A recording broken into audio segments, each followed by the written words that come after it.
PharmaPhobic is powered by Achieve the Lifestyle, a company dedicated to helping you empower your health, redefine your lifestyle, and all for the health of it.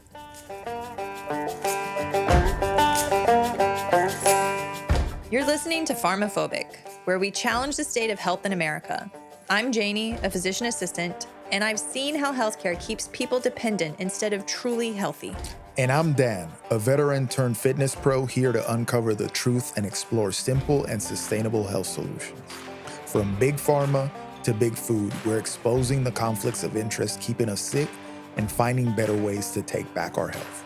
No fluff, no gimmicks, just real talk, real solutions, and a little bit of fun along the way.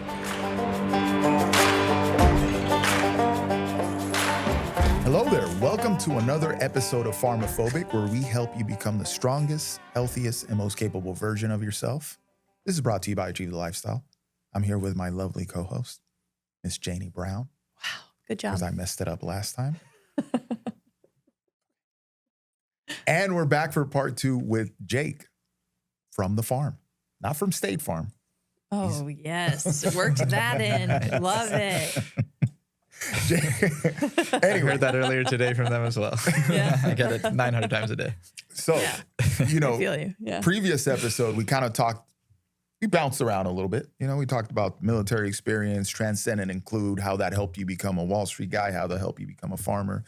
Now we're talking about farming life and what that looks like nowadays. We know, kind of touched on, but you've experienced some recent growth.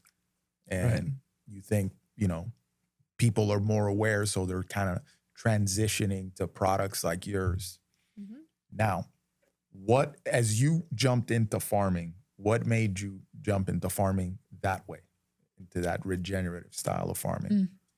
I was already familiar with regenerative farming when I was on the trading floor, shipping in a lot of my food, getting raw milk, getting meat from the Amish. So I was already familiar with maybe not regenerative farms per se. I don't know if the term was there, but chemical-free farming and doing it in these natural ways. It's a good way so I was already familiar with that. I grew up in Minnesota on a lot of land. My stepfather's dad was a dairy farmer. He split up all of his land to all of his kids. So I grew up with my cousins essentially on 120 acres in Minnesota. Like constantly outside. My grandmother had this massive vegetable garden. Hunting, my step uncle continued raising cattle and had a Christmas tree farm. So I was like around farming. And then the only thing that really made sense to me from a health perspective was doing it in this way. Yep. So then I quit. I took 6 months. Well, I worked remotely for 6 months to finish a project on the desk, and then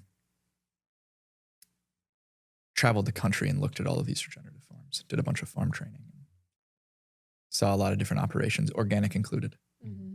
So then this is where I learned that organic is complete BS. So I didn't want to go that route. And then economically, it just made most sense. The easiest barrier to access was probably chickens. Mm-hmm.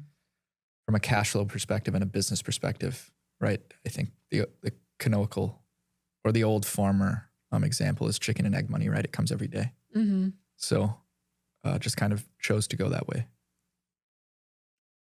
And that's also what you need first, the chickens to help build up. Correct. The soil and everything to sustain larger so I had animals, inert soil, which didn't have, can't sustain good grass for like bovine animals. Yeah. Yep. Organic, complete BS. What did you see that turned you off to it? There's a plethora of chemicals you can still use. Yep. Okay. That's one. Yep. And then 2, you can try the organic solution, like the non-chemical solution. If it doesn't work, it's A-okay. You spray it. So like, okay. I tried this thing a little bit, didn't work. Spent zero money on it, right? Very limited, and then just use whatever you want. And then that and plastic mulch. Plastic mulch. All the weed netting and things like this. It's all like microplastics just being baked into the soil, right? Wow. I didn't even think about that. Yeah. Makes me Feel great on the So inside. all these problems with microplastic, people are identifying it as an Totally issue. okay with organic. Totally okay. Yeah. We're out here peeing microplastic. Like the test on people with microplastic, they're saying you have, you know, the what they're putting out is that people have a credit card's worth of microplastics in their brain. Yeah. And these are like forever chemicals, right? Like this stuff stays in your body once it's in there. I heard saunas help with that. Have you guys looked into that? I don't know if there's any efficacy in I've that seen statement. But ways that you can detox microplastics, but I haven't looked into it very much. I don't know how they're excreted because I can't wrap my mind around it Sure. very well, because to me, you know, microplastics, it's still a hard material, right? sure. And so are we seeping it out through our skin? Is it, you know, is it coming out through our bowels? Is it coming out through our urine? I don't know. So Saunas are part of detox protocols. Essentially, the theory is that you are kind of bypassing your system, if you will, to purify like the kidneys and the liver and that sort of thing to get stuff out. And I've even heard people that jump in a sauna for a prolonged period of time, and then when they, you know, wipe themselves down, there's like soot almost that Sure. was coming out of their pores. But I don't know yet it's Okay. not. when it pertains to I don't know either, microplastics. but I just But Well, yeah. I mean, saw because that sweating recently. is a method of excreting things, Mhm. right? And if you, I remember when I used to play soccer at K-State in the middle of the summer, and if I ate like crap and drank a lot, my sweat Reek. was bad. Yeah. You know, so yeah, Same way you it sweat makes- out alcohol and that sort of it thing. makes sense. So sauna would help expedite that, Yep. right? Because you sweat at a higher rate while doing. Yeah. So theoretically, it makes sense. I Yeah. don't Sure. know microplastic specific. I don't know Sure. how Yeah. that. But plays that's a part. why I always tell people it's important to poop every day. Because if Yeah. you're constipated, that bad stuff just sitting in your colon. So. Colorectal cancer being a very high, you know, like it's Increasing rising and younger. Yeah, and Yep. younger. Anyway, so organic, you're like, nah, this ain't it. It's bastardized term. no. Then I went to a bunch of regenerative farms, and it was like Eden. So you don't have to be that smart to smell that it and look works. and see and Yeah. touch and feel the energy, and you know, and it just made sense to me. So then I found a model and then ran with that, and here we are. So let's real quick, you know, lay out regenerative for people that have like, what's that? What's regenerative? You know? Yeah, I think it's just soil focused. Conventional farms have kind of depleted the soil of all of its nutrients. Obviously, better soil, better plants. If we eat the plants, more nutrient dense. If animals eat the plants and we eat them, then it's better. So that's pretty much it. You're just talking about a soil focused. And when I say soil focused, I mean you want to keep the microbiome intact. You want roots in the soil. You want root exodus from plants in the soil. You want fungi and protozoa and all of that soil microbiome intact. And there are ways to do that. So I think there are many ways to do it. And it all falls under the umbrella of regenerative. Yeah. And so quickly explain how that would work out. Say you had cattle on your farm. How would you keep the farm sustainable? Like, do they just, the cows are here, the chickens are here and they stay there, or like what goes on? Oh, sure. So, Or even how, like what you do right now, you move your chickens around, right? right. Yeah. So there's symbiotic relationships between ruminant animals and birds, and this is ubiquitous throughout nature. Birds essentially pick through animal manure for worms and bugs and things like that. And they also spread that manure to get a more homogeneous dispersal of natural fertilizer. So you really want the pasture to rest. So a lot of regenerative farmers practice rotation. So what rotation does is obviously grass grows.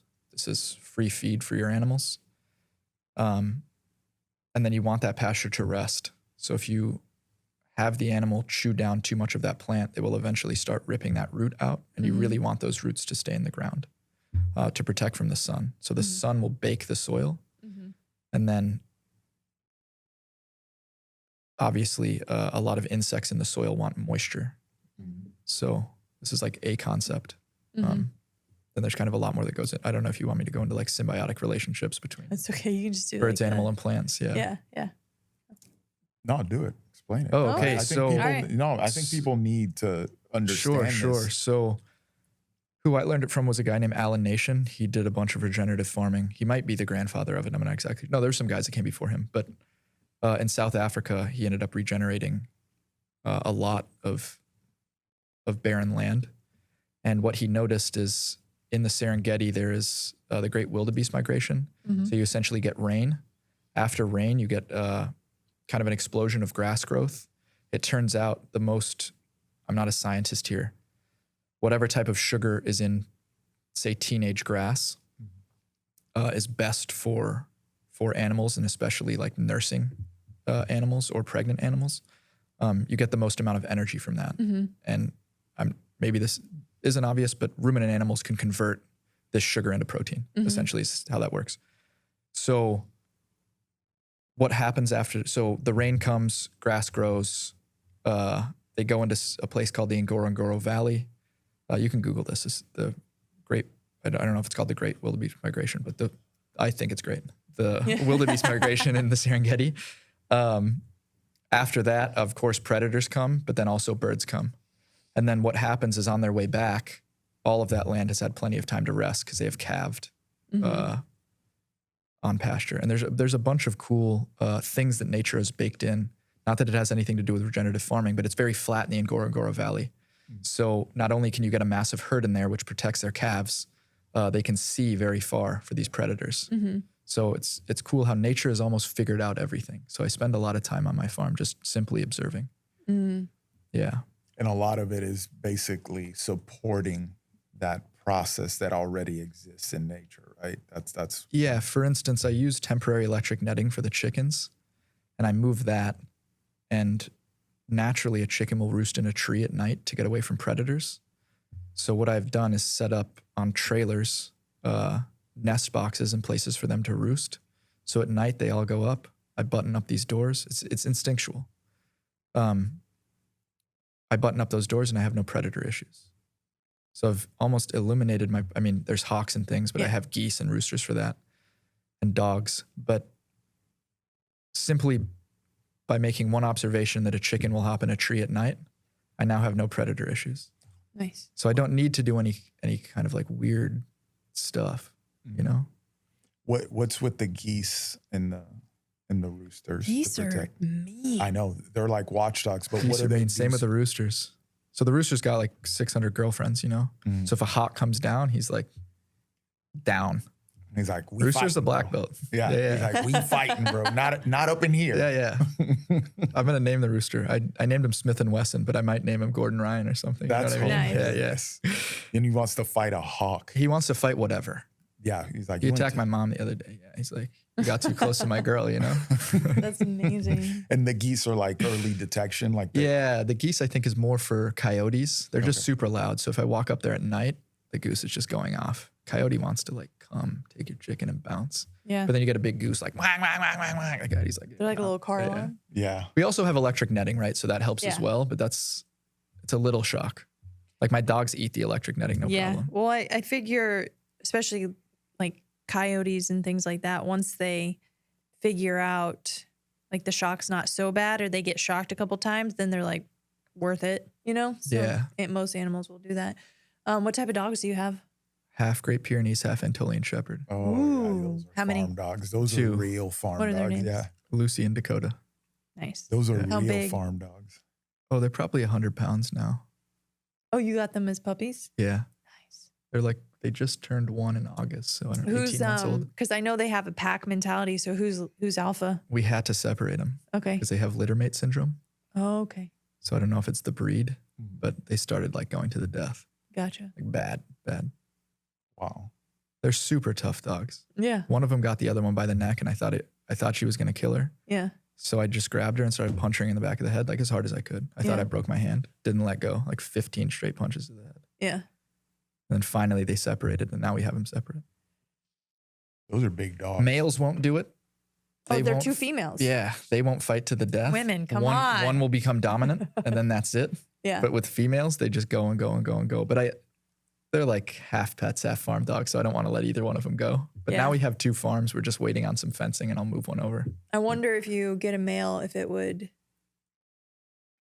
don't know. be, and then it would even it out. I don't want to try. You know, Okay. I've always It's bad Yeah, with a fights. lot of Bad. dog people, they say always do 2 boys or do a boy and a girl, Yeah. but never do 2 girls because that's For what that happens. reason. Girls, Well, I y'all think just don't let it go, man. Yeah.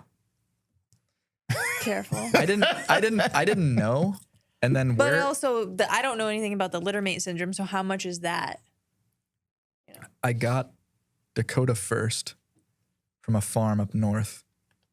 And then Lucy came to me like 6 months old. I'm not exactly sure what was going on at the farm, but there was something going on. And she followed our Instagram and she was like, "You treat the dog so well. Can Lucy come live with you?" So then I took her later on. Gotcha. I don't know if the dog who was being had who and abused or what who's was next? going on. Lucy had Dakota. Yep. Lucy was the problem. Lucy. That's why Lucy No. left her other farm. They've No, but that's why Lucy left her other farm. Dakota's attacked Lucy plenty of times too. Man. Like it'll kick off at any second, you know? Yeah. Yeah. So we just separate them now. Yeah. It's funny because that's like those dogs, those 2 specific breeds, that's their purpose, right? To be in these farms and like protect livestock from coyotes and Yep. things like that. Have they interacted with any coyotes? Either of them yet? Oh yeah, they both got coyotes. Yeah? And raccoons. Nice. Yeah. Yeah, they're huge and they're mean. And you know, when I see one of those dogs like living in an apartment, I'm like, ooh, that ain't it. Not for Yeah. that dog. They're so big too, you know. They're not good with other dogs. They just think it's something territorial, Mhm. but they're really good with people and kids. How are they with what other? You have sheep? Yeah. How are they with the sheep? They're still puppies, so they like to play, Okay. which isn't good because the sheep are pregnant right now. So they don't interact with the sheep at all. Gotcha. We just have them very close to the farm store and kind of close to 441. Mm-hmm. So there aren't really any predator issues over there. Okay. What's up with the sheep? Like what are we doing with the sheep? For lamb, for For lamb. meat, yeah. They're a hair sheep, so they don't have any wool.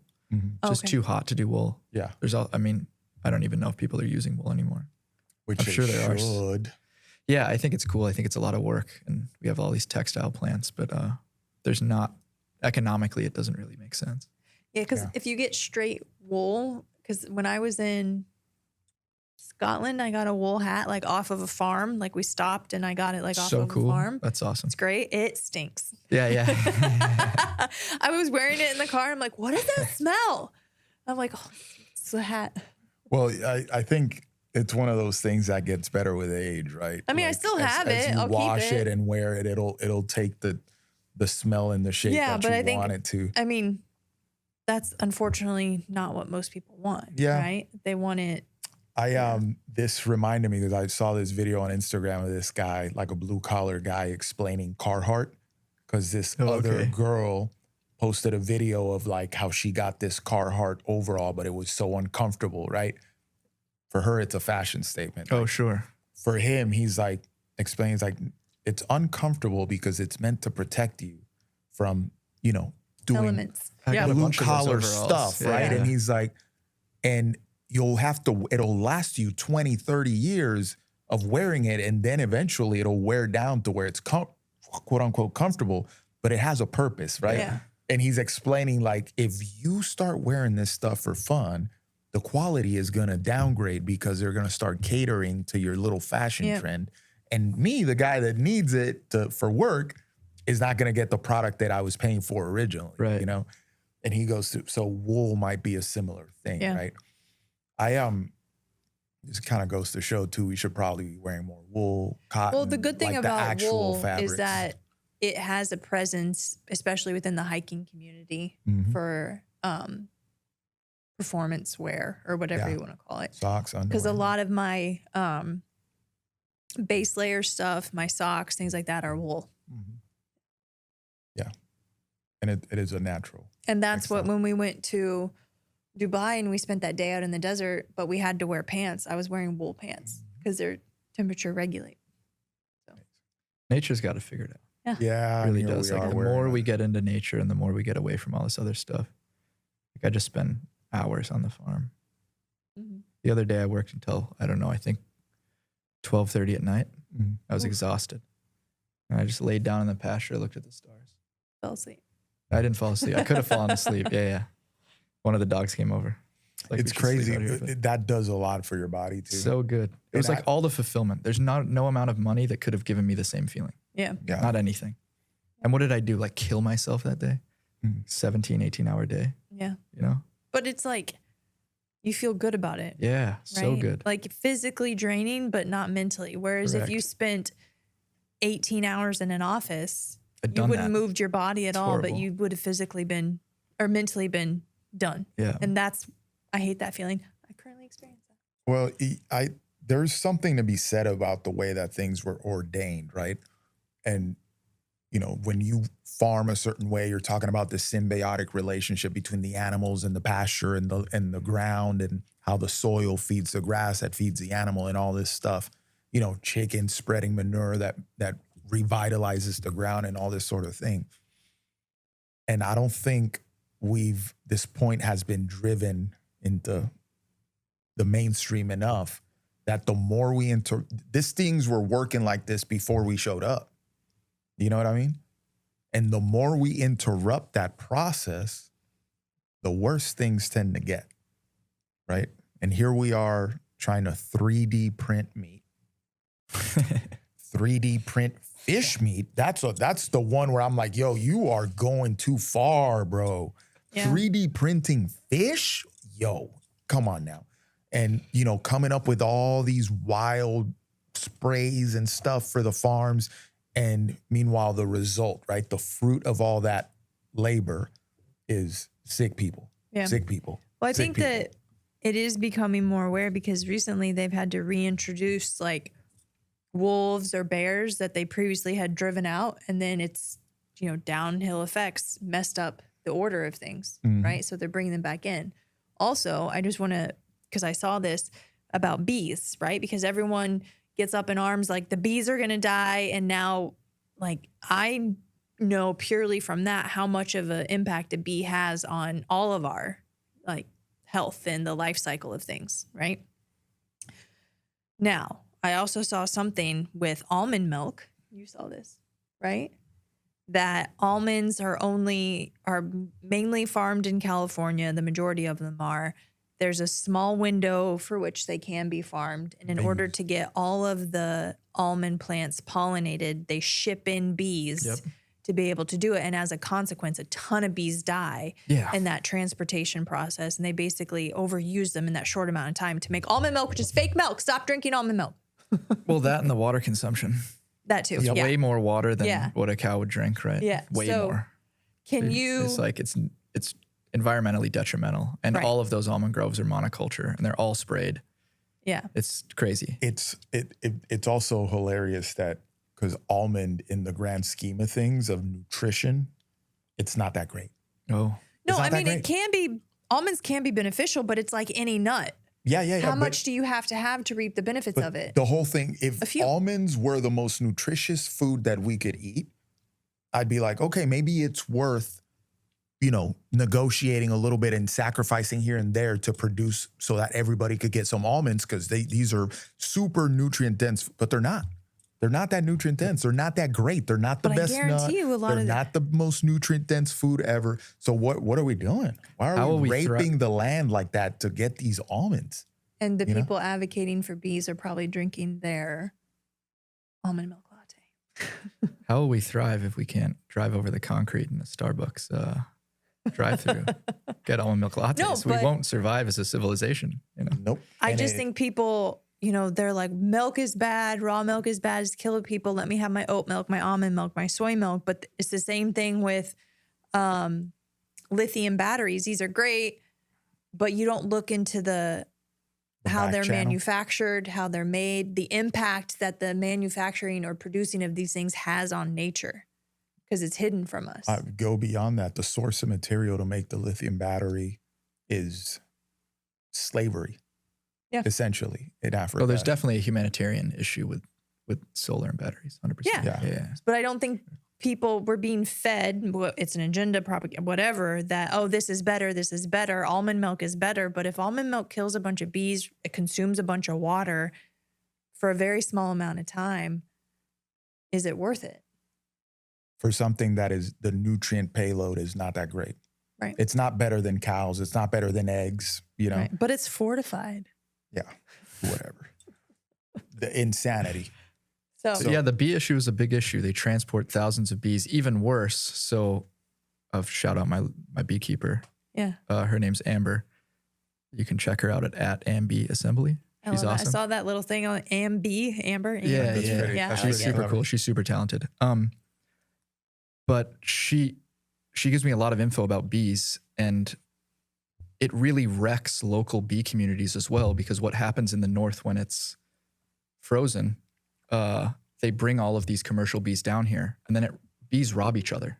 Oh, okay. So she was asking me, she said, hey, where is this hive on this farm? And can you circle it? We have a large acreage now. So she wanted a map. And she was saying all of the bees in this one section are getting robbed. So when you say they're getting robbed of what? Honey and resources. Okay. So bees will fly into a colony and rob other bees. And she sees it way worse when all of the commercial beekeepers come back. So not only are we destroying the environment in California, we're also decimating local beekeepers here, right? With this commercial activity of bees, where it is just a commodity, right? It isn't a living, thriving thing. She does super cool stuff with educational tours. She'll like put you in a bee suit. Yeah. If you guys are interested, come by the farm. And the world of bees is like a world of its own. I had no idea. There's so many cool, I mean, we could talk about this all podcast. Well, I'm reading the Biblio Diet. I've talked about it every episode almost, but they have a whole section on honey, beeswax. There's a bee, the help me out here, okay? The propolis. Propolis, But then there's also like, royal jelly. yes, that. And then there's something else like the bee, Pollen. something, but they all have unique health benefits to them.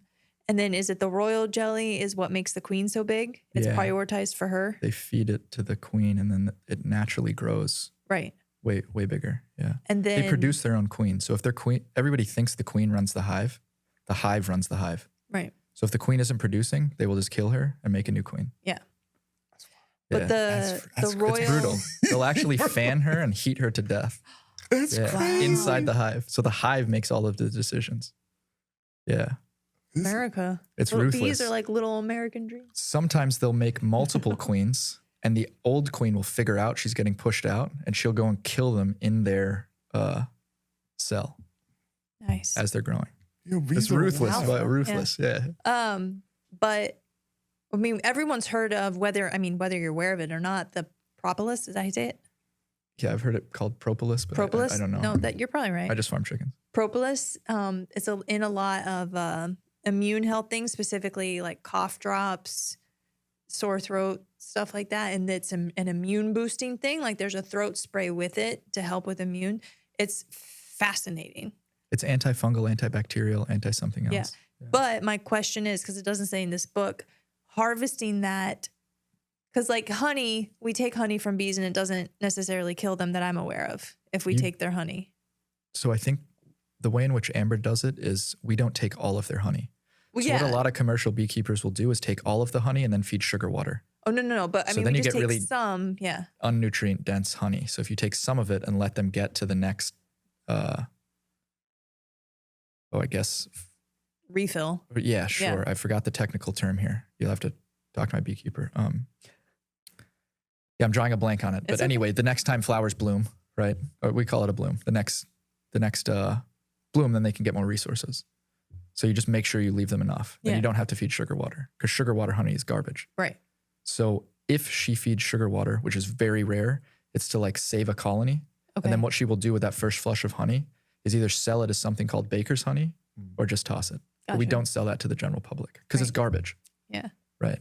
I saw you posted something on Instagram, a lady talking about her kids and allergies. Yeah, that was using cool. The real honey. Yeah. What was that? What was she saying? Like, Her kids were having really bad allergies this season and she tried a bunch of stuff and then she came to our farm and grabbed our honey and she was like, it's the only thing that works. So now she's back every It's week. almost like little inoculation of local pollen. So that way they build up an immune response. Yeah, it's Or they, raw, so they, there's already they calm honey in it. down from their immune response. Sorry. nah, fam, why didn't she put them on Zyrtec and Claritin and all this other stuff? That's wild. It's pretty cool. We have a lady that comes, she had eczema It's good for and skin. put beeswax skin balm. I think it has coconut oil and beeswax and shea butter, something like that. An essential oil if you want a scent. And she said it cleared her eczema. We're actually sending some of it to a friend of a friend who has a kid with eczema that wants to try it. I'm not a doctor, but I don't know. You just put some beeswax Well, on. I'm using things a happen. lotion that has beeswax, propolis, and colostrum in it. Nice. It's tallow based. Yeah. So it's good. No, this is crazy. I think it just goes to show, right? Like, don't interrupt. Yeah, nature's got it figured out. They got to figure it. Don't interrupt, right? And now let's take a quick break. Have you heard about collagen and how amazing it is for your skin, hair, nails, digestion, and joints, but have no clue which one to choose? I've been there. A few years ago, I stumbled upon Bubs Naturals, and let me tell you, I've been hooked ever since. Here's why I swear by them. Bubs Naturals keeps their quality standards sky high from the start to finish. Their collagen blends perfectly in coffee, or really any other beverage you love. Plus, they've got convenient to-go packs so you can stay on track wherever life takes you. And it doesn't stop there. They'll donate 10% of all of their proceeds to charities that support veterans. How awesome is that? Oh, and they've leveled up their electrolytes too. The mixed berry, that's my absolute favorite. It's light, refreshing, and not overly sweet. What sealed the deal for me? Their electrolytes are NSF certified, made right here in the USA, and just like their collagen, every purchase helps give back. So do your body a favor, head to bubnaturals.com and use my code JANE20 at checkout for 20% off every time you order. Tired of looking like you lost a fight with a powdered donut every time you work out? Yeah, I was too. That's why I ditched the messy chalk and switched to Chalkless. Chalkless is a new, clean, residue-free grip enhancer that goes on in seconds and lasts for hours. No clouds, no cleanup, just a rock-solid grip. Whether you're crushing it in the gym, dominating on the pickleball court, or hanging on a rock face like Spider-Man, Chalkless has your back. I even hit my 350-pound deadlift PR at Summer Strong using Chalkless. Locked in, zero slip, total confidence. Ready to level up your grip game? Head over to chalkless.com and use code JaneBrown to snag 10% off your order. But with the propolis and the royal jelly, is it the same concept as the honey? You take a little bit of it and leave some? Because obviously that's a food source for them and they're using that. Propolis is the glue that they use to kind of seal the hive, and then they regulate temperature through the entrance. Okay. So that's just so bacteria doesn't get into the hive. And I think the bees keep it very clean. Like the only bee that poops in the hive is the queen, and then she has like a team that takes care of her. Yeah. Yeah. Like if a bee dies in the hive, they will throw it out the front door. Yeah. So it's very clean in there. So that's propolis. Yeah, royal jelly is what they feed to. I think it's a pretty arduous task to get it. She doesn't get a lot. Right. I'm not exactly sure how she goes about choosing which cells to grab it from. I would have to ask her. Yeah, because I'm just very interested in that because you see all the potential benefits of it, but it's obviously they're using it for a reason. They're producing it for a reason to use. So it's not like I want to go in and like strip them of that. But so I want to support using these things if it's sustainable. But if it's not, then no. Yeah. Yeah, Maybe we should have her on just to talk about bees. You should definitely have her on. 150 million %. I can make the bee world that you could talk for 5 hours about all the bee stuff. That she's like really good. Really It's good. funny because there's not too many people that do it without chemicals. Yeah.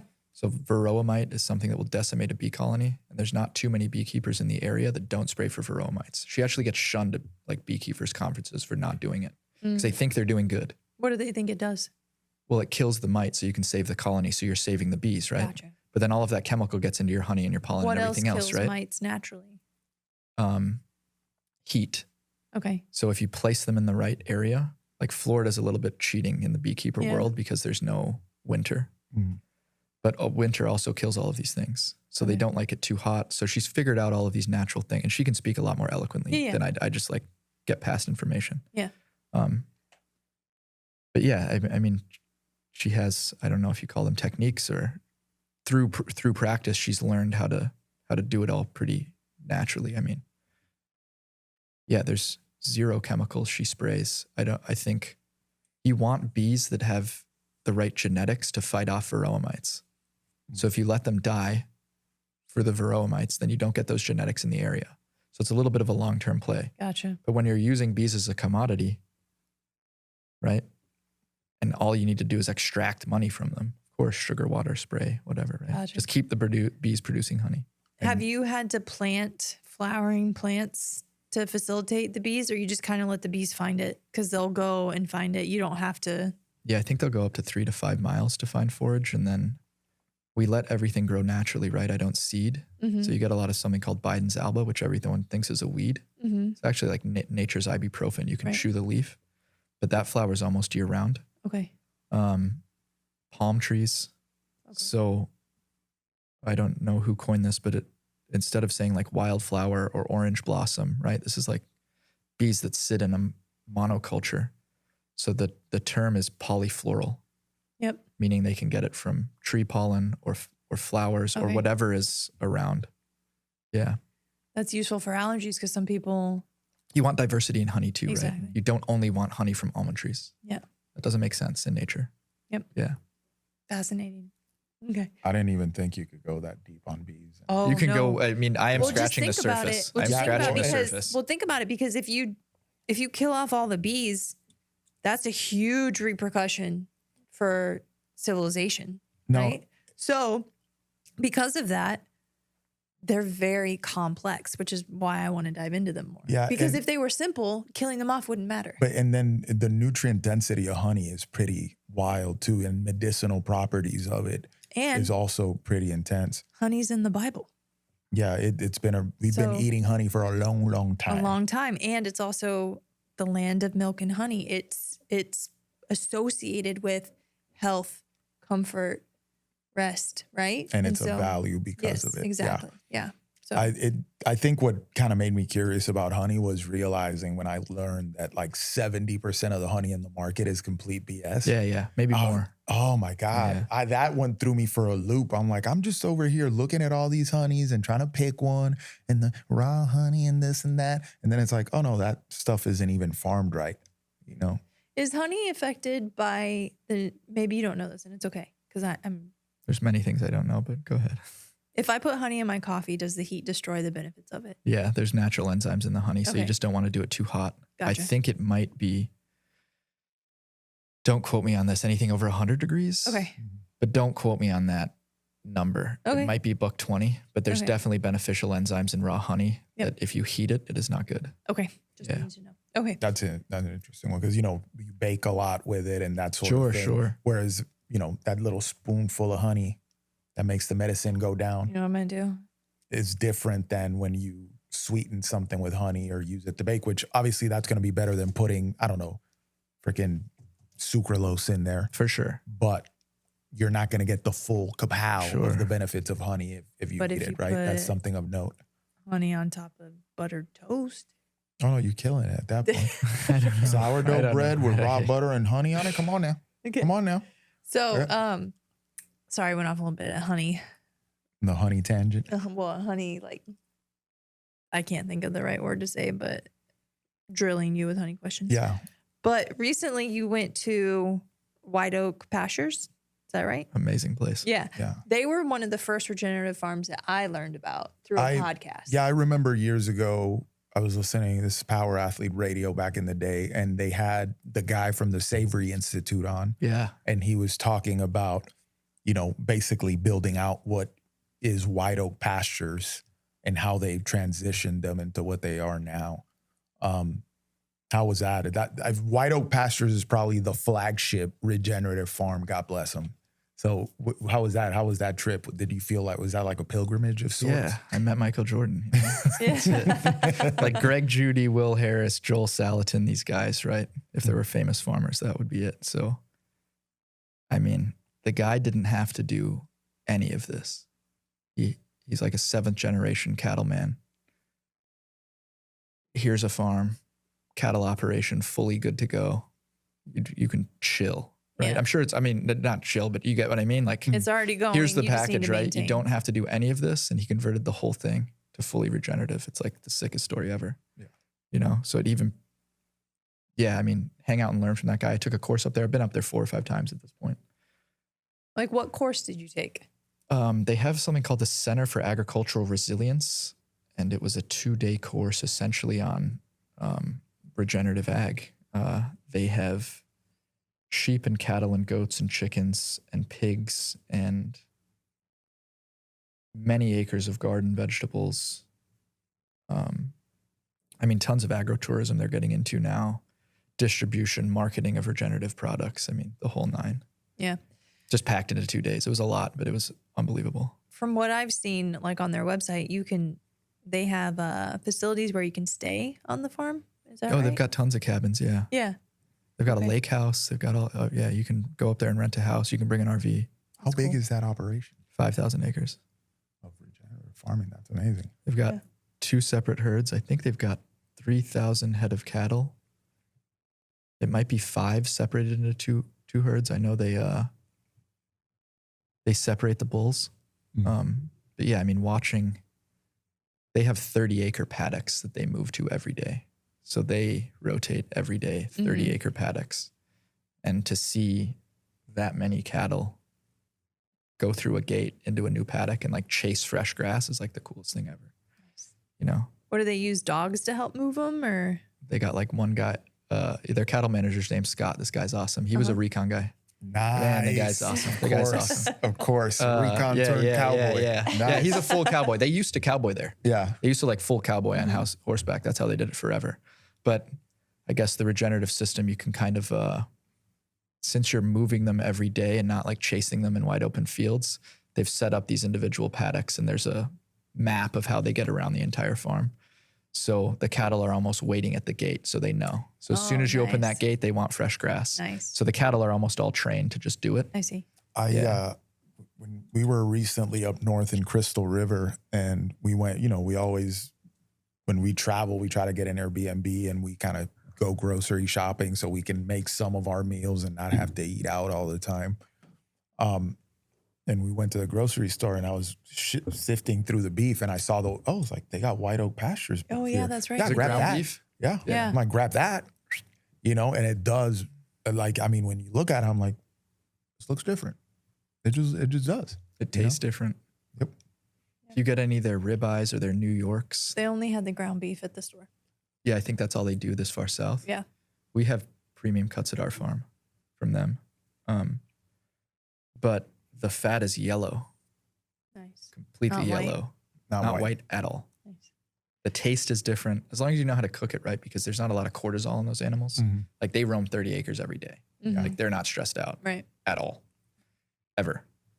So you just got to kind of cook it low and slow and then I hammer it at the end. And it's like, I can't eat regular steak.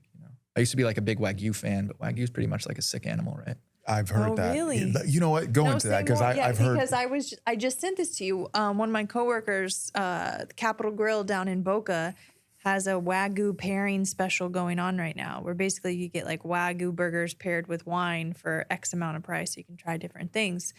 And we've always been attracted to Wagyu, but please educate me. Yeah. Well, I think so. There's some people trying to do regenerative Wagyu, which is the type of cattle.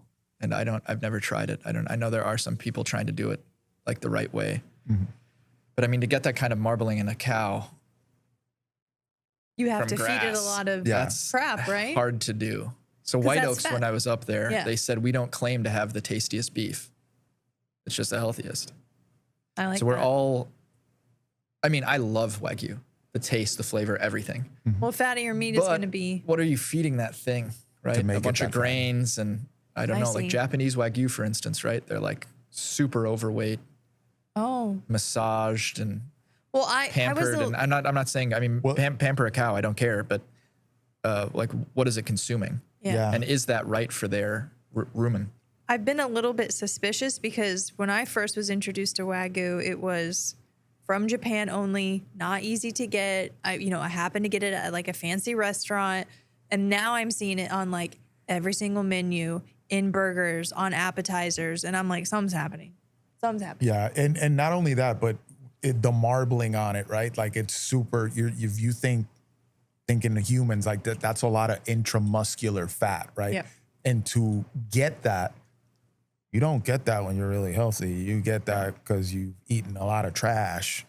So if we extrapolate that and make some assumptions here with the animal, to get that amount of intramuscular fat is probably not a good process. And it's not indicative of a healthier animal. Sure. And then that's they my pen thought them a lot process. and control their movement, right? And pamper them in a very controlled environment so that they do get fatty. Because if they were walking around more and roaming more, they probably wouldn't get that. What was the fat. original purpose of Wagyu meat? I have no idea. That's a Probably good question. maybe for sacrifice or for the most royal, highest person, right? Mhm. That's what I would think of it, Yeah. right? Because when in the Bible, when it called it like sacrifice your fattened calf, right? Yep. Oh, you know what? Good point. Yeah, So that's I wonder if originally it was made for something very high up, and now it's like, we'll just give it to everybody. We all deserve it, right? And we're not supposed to Yeah. have it. And then to get that, we have to bastardize the process. So yeah. I have a client he's in the beef game. He's a distributor basically of meat. And he was telling me, we're having this conversation about, he's like, it's gotta be corn fed because it's it tastes way better. fattier. I and don't it's disagree there. tastier. I don't Yeah. disagree at all. I'm 100% And agree. he's like describing like, I just want the fat dripping down the side of my Yes, face. yes. It's gotta No, be just get corn-fed. bone marrow then. Yeah, but it's something. I mean, would I rather have a healthier cow? Yes. And then the way I cook it Well, makes because we're it. the only. This takes effort. Yep, But we're the only mammals that eat for taste.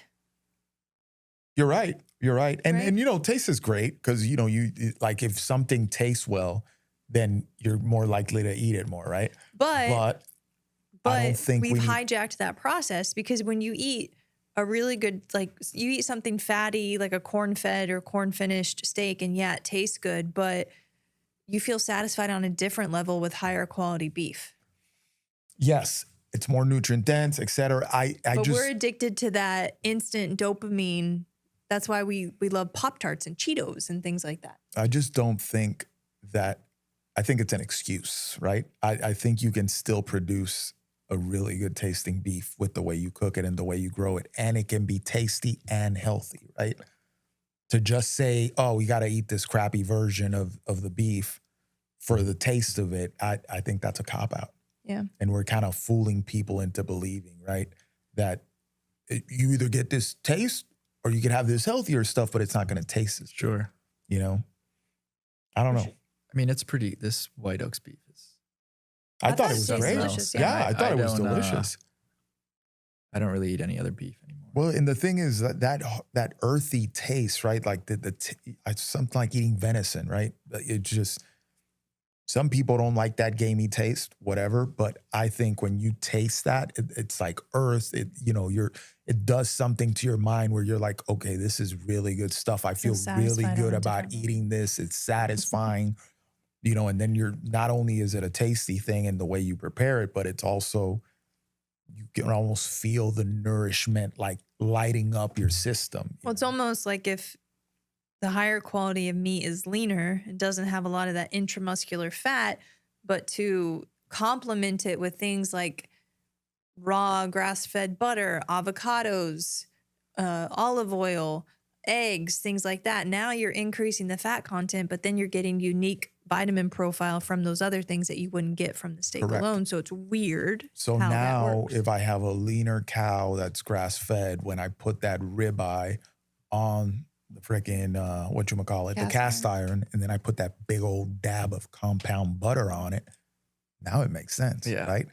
So now my caloric intake, I'm not breaking the bank because I have a fatty, over-fattened piece of cow, and I'm throwing more fat on top of it. Now there's a balance Yes. there, right? And it makes a lot more sense. So when you think about it that way, it really, the whole, corn, soy fed, you got to have it. I feel like that argument loses value to me, Sure. So Dan and I are getting half a cow, Nice. but we have to wait because it's going to be grass-fed and grass-finished. Nice. So we have to. and then we're going to process it ourselves. Like we linked same up with, thing. Oh, sweet. with another couple Oh, from with church. another couple. But you're who's getting a had bunch of primals?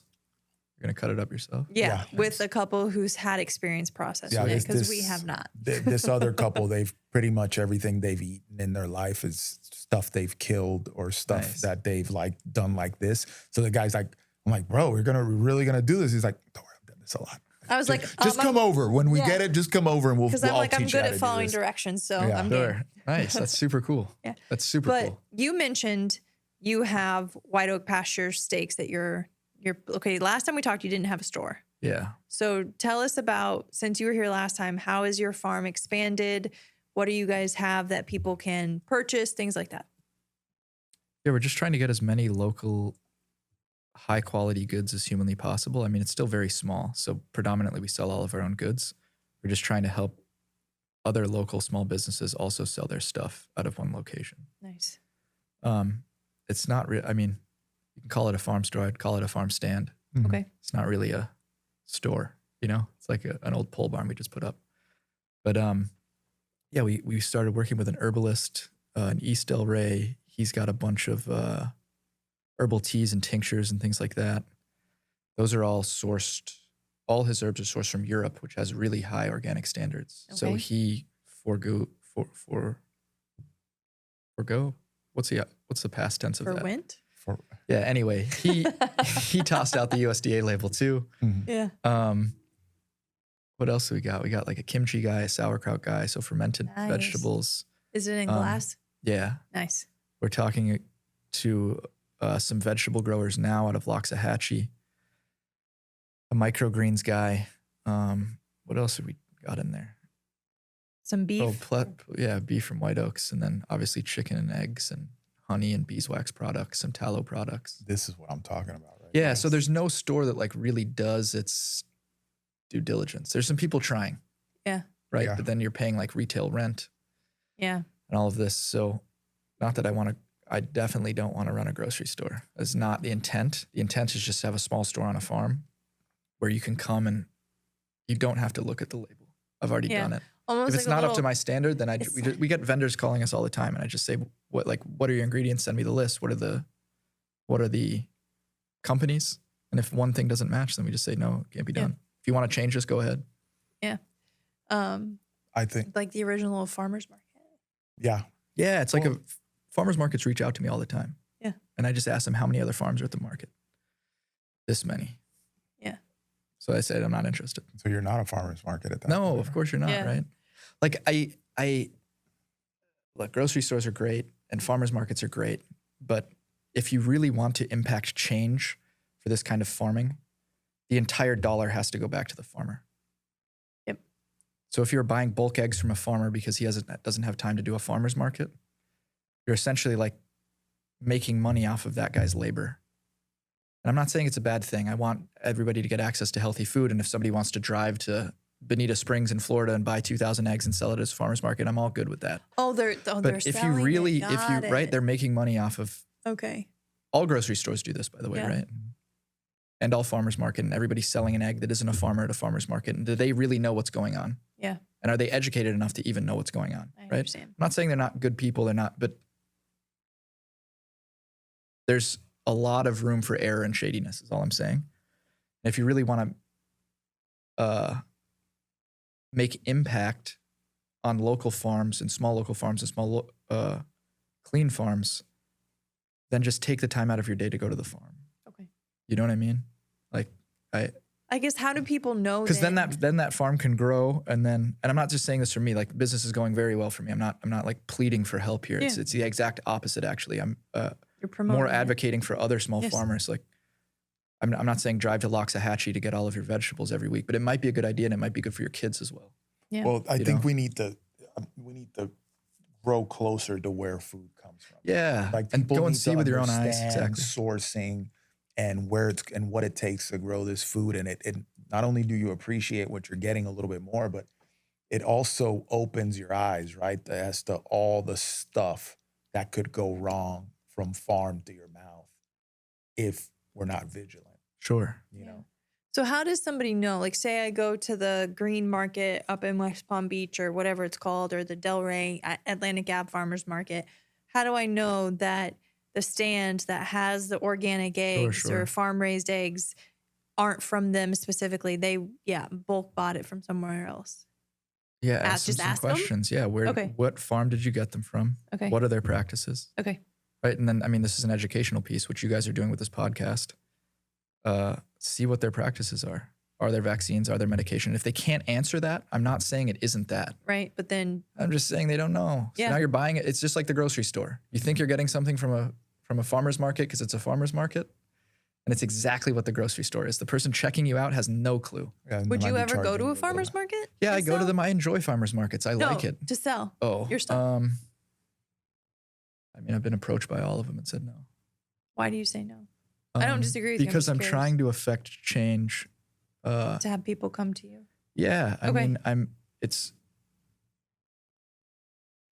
relatively convenient. I'm not trying to compete. I'm just trying to do my own thing. And since I see it from the farmer's point of view, like there's more than enough demand for all of this stuff, Yeah. especially in Palm Beach County. Yep. So it's not like we probably couldn't take on any more demand. We haven't expanded enough. Like I Okay. sell out every day. So we sell out of eggs the first 15 minutes of every day. That's amazing. So which is a really good problem to have. But I just think from rolling back to part one of this podcast and the transparency issue, there is still a transparency issue at a farmer's market unless a farmer shows up. Okay. And don't get me wrong, there are some people at the farmer's market. I know there's some people like growing local greens and things like this, and they show up to farmer's markets. I'm not saying there's no farmers. There might be some. I don't know. When I checked, I asked, and there was no others. But this was a long time ago, and then I just kind of closed the door on that. But I don't want to force anybody to do anything that they don't want to do. But I think there's something maybe nostalgic, especially people our age, about going to a farm, and it would benefit society if you brought your kids to the farm and got out of the concrete jungle for a little bit and not a farmer's market. Yeah. That's what I guess I'm trying to say. Yeah. And look, there's no wrong answer, right? I love farmer's markets. I go and get cheesy bread and chocolate bread and all, like I'm also a normal human being. I'm not like a staunch guy on this. Yeah. But from an economic perspective for farmers, I think cutting out the middleman is the only way to do it. Yep. So Yeah, improve your margins, and then you can operate for more people if you. yeah, exactly, right? Unless you're selling to a restaurant that's doing something with the food. Like I've had some people come to me and say, hey, this is what we'll pay for your eggs.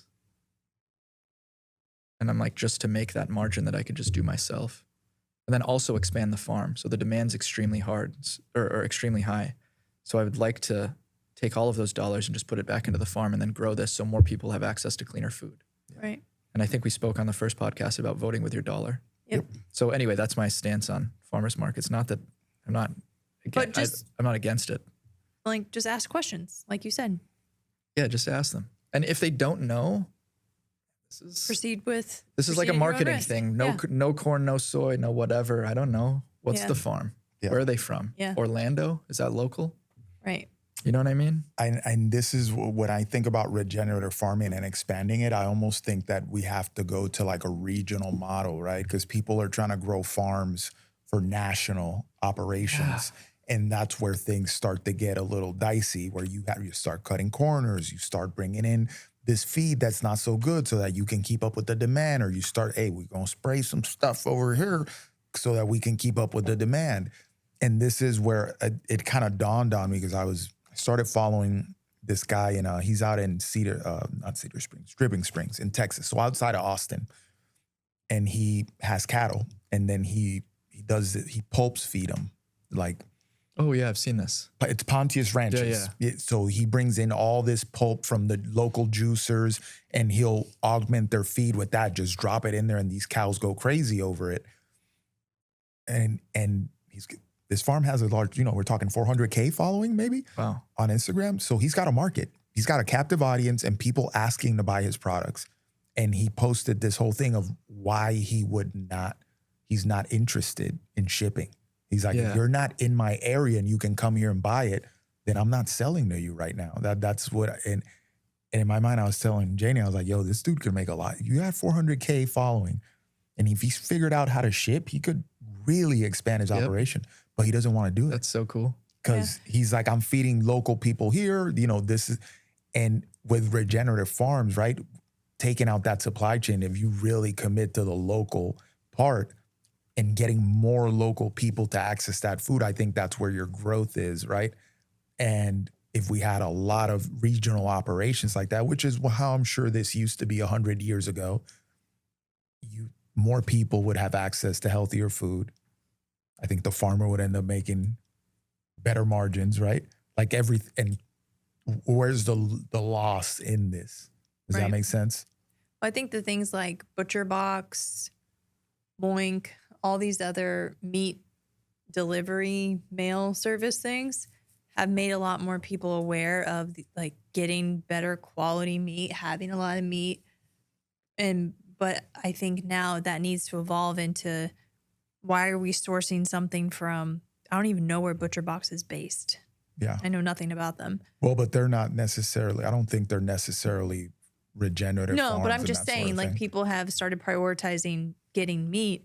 Okay, so now take that curiosity, that motivation you have, and apply it to, where can you source meat locally to you, instead of this, dry ice box that gets shipped to you once a month from wherever. So what do you see for the future of it, like expanding regenerative? What do you think?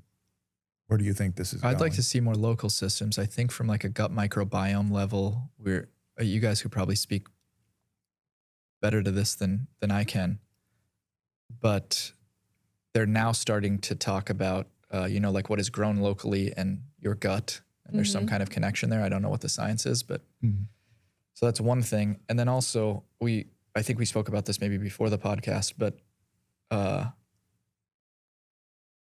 there's not much more that I feel like I can do in my life to affect change than just in my local community. So I'm really just only interested in like bringing in all of these local vendors to support their business if they need an outlet to sell. And like my customer base is already eating healthy. So if their product fits that, then they have an avenue for this. So the fulfillment for me really comes from building this thing. And it's a super cool local community. I'm having some issues with the county. I reached out to some moms. Pissed off Boca moms get stuff done. You know what I'm saying? They do. They do. You know what I mean? They do. So, that's like the fulfilling part for me now. And I agree with the guy in Austin. I don't really see myself expanding out past Palm Beach. I mean, maybe we'll get some land a couple hours north if we really expand, and then in that development deal, we'll have a large store in 3 or 4 years. But I don't see myself really much expanding past that, unless I buy a bunch of acreage and retire up there on a horse and not have a phone. That would be the goal. But yeah, so I agree with him. I don't think I want to do anything like ship nationwide or anything like that. And I think that, you start creating multiple regenerative farms all over. I think we need to hold something sacred, right? Yeah. And that we're not people, you got to draw the line somewhere, right? I'm not willing to make another dollar if it's detrimental to somebody else.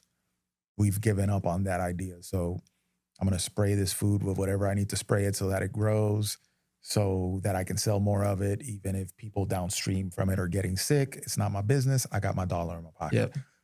And we need to hold sacred to land development too, right? Like, hey, the farms that feed us are over there, so we're not really going to try to build a freaking new country club over a farm, right? Things like this, this needs to get into the culture and into the social political discourse, to where we can actually have things that we hold sacred. Hey, this is what we eat. This is what keeps us healthy. Let's not mess with it. Yep. In the name of, I don't know, some new development, or in the name of expanding profits, right? And transparency and things like that are very important in that process. Now, looking at it, what do you see working against? What do we need to be on the lookout for in the food supply that just, makes spidey senses tingle? You're like, if this happens or that happens, you already spoke about regenerative already being, the hijacking process has already started on that label. So what's the... Are you asking from a local perspective? Like local, what I'm trying to do, what's going to stop that? Whatever you're seeing locally, because I mean, if it's local, it's going to be national at some point. Like in my mind, McDonald's investing $200 million into regenerative farms. I'm like, okay, great, but why are you doing it? What's the market cap of McDonald's? Billions on What's billions. 200 million bucks? I mean, Yeah. Such a joke. Yeah. yeah. But it Such a looks joke. nice in a headline. Yeah, right? but really why nice. did they? I mean, that's not even a tax break for them. Yeah, So no. why are you putting that money into it? Is this part of the hijacking process Marketing, of yeah. regenerative labels? Like, I to think- me, more than celebrating it, I'm suspicious, right? Yeah. I think like the regenerative local movement got trendy. Mhm. Like people call me to take pictures, Mm-hmm. like wedding photos with sheep and stuff. I'm like, what? Holding a chicken. I mean, do it. It's cool. Yeah. Please come to the farm. I like it, but it's new to me. And I'm like, when did holding a chicken become cool? You know, it's awesome because it gets, regenerative farming out there. But I'm not exactly sure that's a good thing. It becoming trendy. Yeah. You know what I mean? Well, I 'cause think they'll- it should be done for what you guys are doing, like nutritional Yeah. purposes, It won't be done and for not the right because it's reasons. cool, right? Yeah. So And then things will be neglected. well, they'll learn to brand it and box it up and sell it to you as such. When it yes, really exactly, isn't, right. you So it's know? just going to be hijacked from a marketing perspective, which I think we're already entering now. So yeah, probably those two things. Bureaucracy, obviously. Local bureaucracy is Mhm. insane. We have a fight every day with the county. Imagine, if you will, a world where somebody is putting out healthy products, stuff that's good for you, and you are doing everything you can to stop him from doing it. Well, I don't have GL Homes money. I Yeah. mean, that makes sense. Yeah. It just, I don't know what the beef is, and how do you go home at night and you beef go to is- sleep? He's stopping them from getting what they want, and it's basically tantrum with a lot of money. Yeah. I mean, they developed all the ag reserve, right? Mhm. It's the ag reserve. And now there's a bylaw in the ag reserve that 40% of all the developments over a certain amount of acreage has to stay agged. But how long is that for? It's like I just took a lease on 100 acres in a 250 acre development deal. I don't know what 10 years down the line looks like. A Yeah. guy in a zoning guy says, you know what? That should be a Walmart. Yep. And that's it. He changes the zoning and I can't have a farm anymore. That's how that works. Yeah. So we write these laws and then influence comes in and development comes in. And then all of a sudden you need to feed all these people and the farm can't feed 100 acres, can't feed 10,000 people. Right. So you got to put a Sprouts in there. Mm. Yeah. So I don't know about doing this whole thing in Palm Beach County. For sure, I just make enough money to buy a little plot of land and have a kid and a couple dogs. And Yep. Yeah.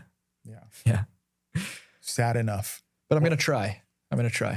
Here in Palm Beach County. But I think it's the local bureaucracy is insane. We were talking earlier. I can go into some of it if you want, but they make it almost impossible. The ag developer for the county told me it's impossible to start a farm in Palm Beach County because of all the red tape. That's the ag developer of the county.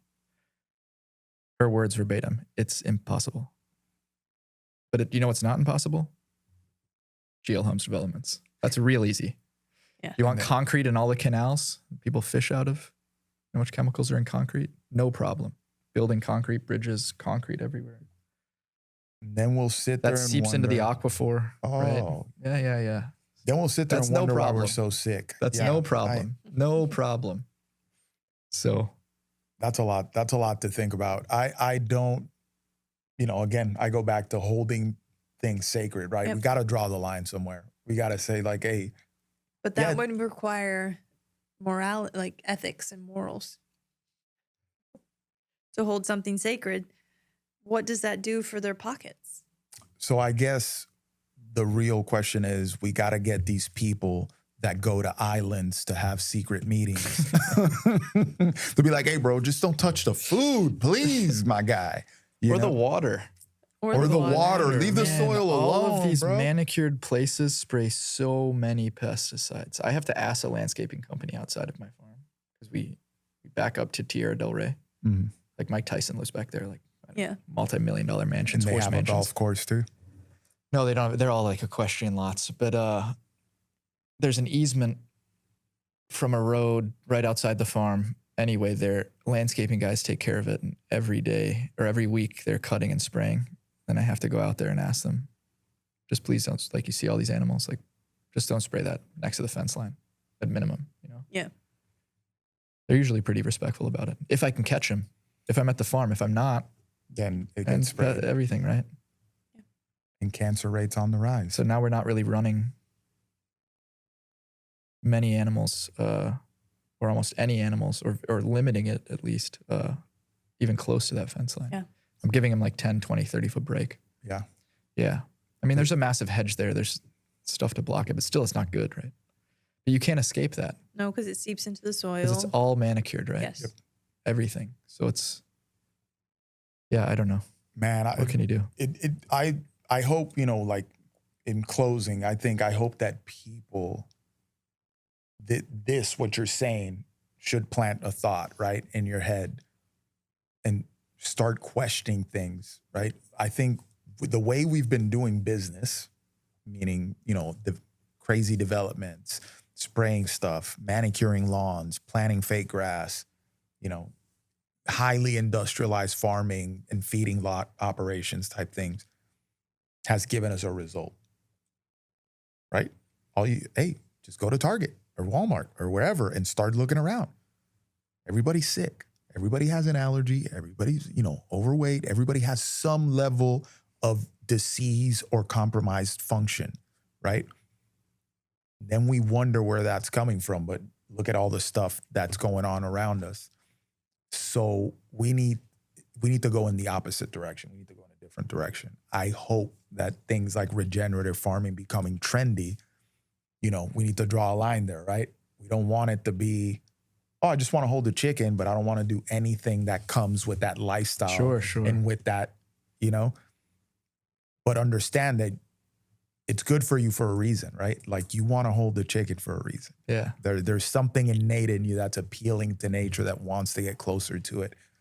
And we just need to, people like us that know that we're like, okay, that we're not making good choices. How do we get more people to jump on board with the stuff that was good for us 100 years ago that is kind of coming back in? Yeah. And we're all kind of figuring out ways to implement it again.